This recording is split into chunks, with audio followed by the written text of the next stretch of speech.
By the end of this video, you're going to know exactly how to start your own YouTube micro channel without spending a single dollar upfront. No fancy gear and no hidden software costs, and the reason I know this is because I started my own YouTube micro channel completely for free using the strategy I'm going to show you and scaled it to $10,000 in 32 days. This is because a YouTube micro channel is the best online business model to start in 2025. It's the same one that all your gurus that are pushing you other business models are actually using themselves to make majority of their money.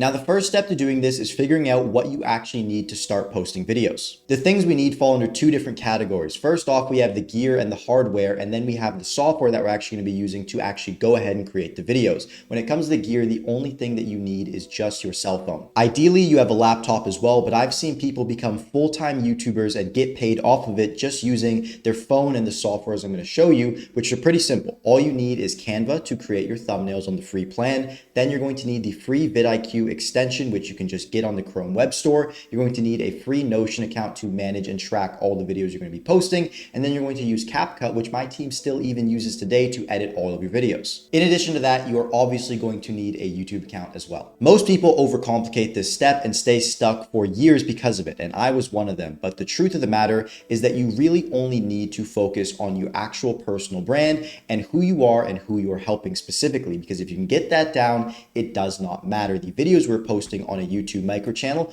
are not designed to get millions of views or be the highest quality. All they're designed to do is find a specific kind of person and solve that problem for them in an authentic way that shows our personality and shows our own unique life experiences. So in order to create videos that have this kind of effect on people, we have to do our research. And this is where it comes down to the entire setup phase of what we're actually going to talk about on our channel or our niche, and specifically who we're going to help, what we're going to help them with, and the product that we're going to be selling them in order to do so. To do this, I use the exact same Notion account that I actually use to manage the production of all my videos. And I keep this extremely simple because all you're going to need to do is write out what is called the psychographic and the demographic of the ideal customer you have. First off, you want to figure out how old they are, what kind of education they had, did they go to school, and then you want to go to the psychographic terms, which pretty much just means what they spend their time doing. So do they watch certain YouTubers? Do they consume certain products? What do they spend their money on? And you want to list out all of this in a Notion page so you can understand exactly who you're creating videos for. And ideally, this is always going to be a person that is very similar to your past self and previous experiences that you have. So when you tell stories and you talk about your brand, they can relate to it. So now you're able to record and post your videos completely for free, and you have a unique character and a way of managing it. So the next step is when you actually post these videos and they end up getting views, how are you going to turn that into back-end sales? This is where people run off and create a massive email and landing page and funnels and all these things that they don't need in order to sign customers. And the reason why is because in this attention economy, the only thing that matters is distribution. The biggest creators on the internet understand this extremely well. They don't go out there and make a crazy amount of different landing pages and have their own custom websites and own custom worlds, even though they have an audience that's big enough to do that. They understand that the best way to get new attention is to have your content and have all your assets where the attention is already going. And as a result of this, you don't need any external sites or anything like that. You can build $1 million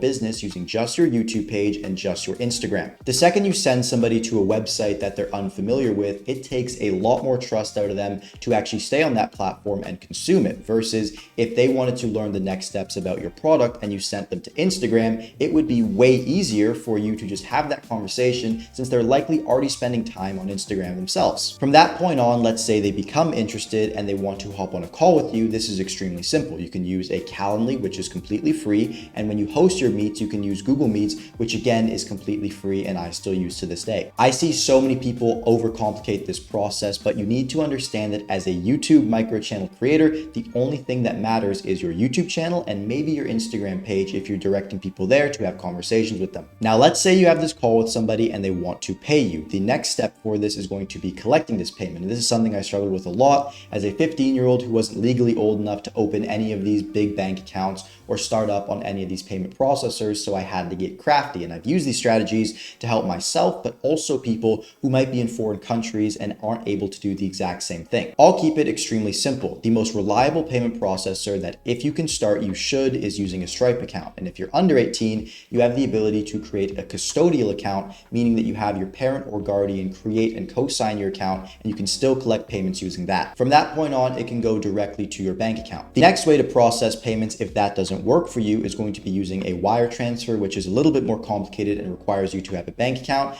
The next step after that, which I believe is the most beginner friendly, and personally what I did when I was a 15-year-old now to collect payments, is using PayPal. You don't need to be 18 to start, and you don't have to show any proof of ID. You can launch an account and begin transacting and sending money back and forth. From that point on, if you're US or Canada based, you probably have your own bank account that you can send the money to, but if not, there's always using other bank accounts that are third party and more international, like Wise, which can be used to send the money from when they actually pay you on PayPal, Stripe, or any of the other payment processors. Again, all of these are completely free and they'll only take a small percentage. A Stripe, I believe, is 3% once you have already made money and already been paid. So it's not like you're going to spend anything upfront to actually collect this cash. From that point on, the final thing that you have to address is, well, how do I pay taxes and how do I make this legit? And I'm not a financial advisor, so I'll just share my story of what I did, because I didn't set up my own sole proprietorship or LLC until I had already first made money. When you're posting on YouTube, it is much a passion project as doing origami or an art is. So until you are paid, you don't have to make it an official business that you are transacting under. So what I recommend you do is you run your YouTube micro channel, you build it up, and when somebody is first paid you, you then go on to the point where you can set up a sole proprietorship, which just means that you run your own company. You don't need any new bank accounts. And because of that, you can be easy set up and then just register everything that you're paying when it comes to taxes, no matter where you are in the world, to that sole proprietorship. As you grow your business and you get to the mark of around $5,000 to $10,000 a month, I recommend you set up what is called an LLC, which is a limited liability corporation, means that it falls under the corporation and not you personally, meaning you are detached. However, to be completely transparent, this is more relevant in other businesses where there are more costs associated. Because you're starting completely for free, there is likely going to be absolutely no liability or risk that you take on. Now, if you enjoyed this video, comment below your niche and I'm happy to help you figure out how to make a product or answer any questions you have about starting with absolutely $0. And outside of that, I hope that the time you spent on this video is worth the value you got in return, and I'll see you in the next one.